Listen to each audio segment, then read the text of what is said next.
Konon katanya, sekarang vaksin COVID-19 udah boleh loh untuk ibu hamil. Bener nggak sih?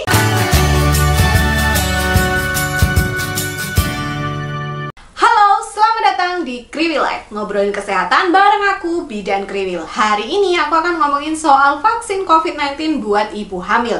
Nah, apa yang akan aku sampaikan ini berdasarkan pada surat rekomendasi POGI yang tertanggal 1 Juli 2021.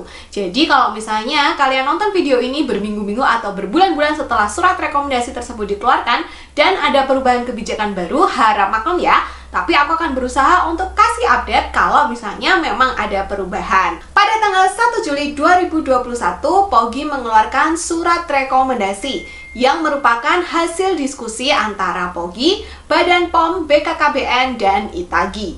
Nah, surat rekomendasi ini dikeluarkan karena memang angka COVID-19 di Indonesia semakin tinggi dan ibu hamil itu merupakan salah satu kelompok yang beresiko tinggi terhadap COVID-19. Selain itu, juga banyak sekali dokter obstin yang sudah meninggal dunia karena COVID-19. Perlu kalian ketahui, hingga saat ini sebenarnya uji klinis terhadap ibu hamil itu memang sangat terbatas. Itulah sebabnya kenapa memang vaksin COVID-19 pada ibu hamil ini masih menimbulkan ada yang setuju, ada yang tunggu dulu, seperti itu. Karena memang uji klinis atau penelitiannya itu masih kurang terhadap ibu hamil. Cuman memang vaksin-vaksin yang berisi inactivated virus itu ditemukan tidak berbahaya bagi ibu hamil, seperti contohnya vaksin tetanus atau influenza yang sudah ada terlebih dahulu. Nah, gimana nih uji klinis terhadap vaksin coronavirus? Yang pertama, untuk vaksin Pfizer itu berdasarkan studi pada hewan, Developmental Reproductive Toxicity atau DART, itu menunjukkan bahwa vaksin ini tidak menyebabkan efek yang berbahaya terhadap kehamilan, pertumbuhan embrio, proses persalinan maupun pertumbuhan bayi pasca persalinan. Kemudian untuk Moderna, pada tikus sebelum kawin dan selama hamil juga tidak mengganggu pertumbuhan janin dan perkembangan janin pasca persalinan.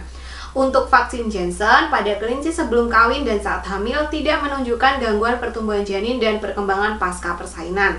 Untuk vaksin Sinovac, pada hewan tidak menunjukkan efek yang membahayakan pada kehamilan dan ini sudah disetujui oleh WHO. Kalau menurut CDC, WHO, RCOG, dan ACOG, memang ibu hamil itu disarankan untuk tetap mendapatkan vaksin COVID-19 karena vaksin ini itu dapat mengurangi resiko morbiditas dan mortalitas pada ibu hamil.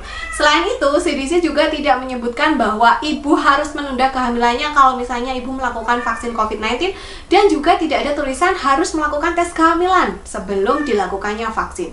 Selain itu, vaksin dengan virus yang dimatikan seperti misalnya pada tetanus atau influenza itu juga terbukti aman bagi ibu hamil. Lalu, rekomendasi vaksin apa nih yang boleh? Nah, vaksin yang boleh itu kalau berdasarkan surat rekomendasi POGI hampir semua vaksinnya boleh ya.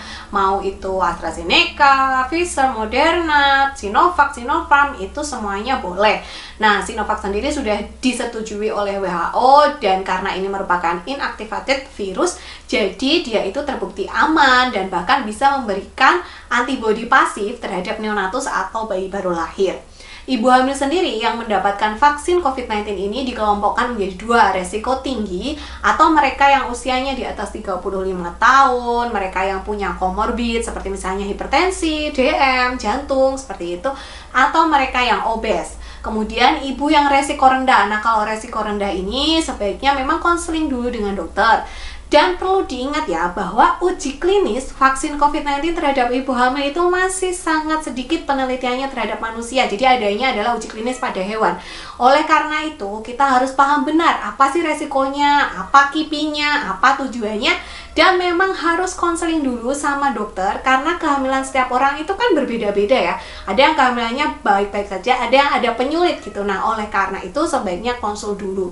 Selain itu, vaksin ini juga sebaiknya itu dilakukan di rentang usia 12 minggu sampai 33 minggu dan hanya boleh dilakukan dalam pengawasan dokter kandungan atau bidan saja gitu. Nah, kalau misalnya vaksin pertama itu kalian dapat dan kalian belum hamil, kemudian vaksin kedua kok kalian hamil, itu rekomendasinya POGI itu juga tetap diberikan sesuai jadwal. Yang perlu diingat adalah walaupun saat ini sudah ada surat rekomendasi dari POGI, tapi juknis atau petunjuk teknis pelaksanaan di lapangannya belum ada. Ini mirip sama dulu ketika zamannya vaksin ibu menyusui. Berita vaksin ibu menyusui boleh, tapi juknisnya belum ada. Jadi memang kadang-kadang di lapangan itu vaksinator belum berani memberikan karena memang belum ada juknisnya. Jadi apa yang bisa kita lakukan? Ya wait and see, menunggu gitu sampai ada petunjuk teknis resminya. Gimana sih nanti mekanisme penyuntikan vaksin COVID-19 bagi ibu hamil. Sebelum itu silakan tetap jaga jarak di rumah aja kecuali ada tindakan yang penting. Kemudian tetap pakai masker, menerapkan prokes gitu ya. Semoga sehat selalu. Sampai jumpa di video selanjutnya. Bye!